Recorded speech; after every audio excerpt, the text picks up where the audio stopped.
Mohamed Bazoum, le juntar du Niamey se fait faire une tribune pour alimenter la tension de guerre.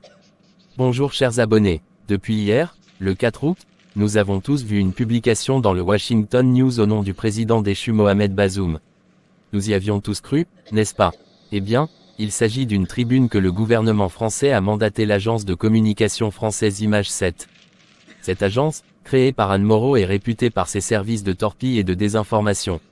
Elle a eu cette année même un contrat de près de 459 millions de francs CFA par mois au Niger de Mohamed Bazoum, alias le juntar de Niamey. Mais là n'est pas l'ordre du jour.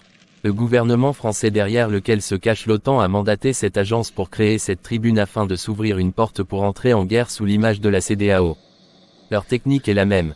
Une intervention unilatérale, barbare pour porter un autre coup fort à l'Afrique occidentale afin de la détruire une fois que de bon. Toutes les filles et tous les fils de l'Afrique.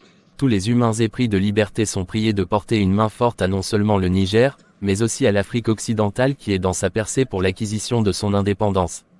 C'est ici le moment d'interpeller tous les hommes en armes, ivoiriens, sénégalais, béninois et nigérians, ceux-là même qui se retrouvent fils dignes des pères de la liberté africaine de se lever comme un seul homme et chasser tout dirigeant corrompu qui osera envoyer son armée au Niger. Vive l'Afrique, vive l'indépendance, la patrie ou la mort, nous vaincrons.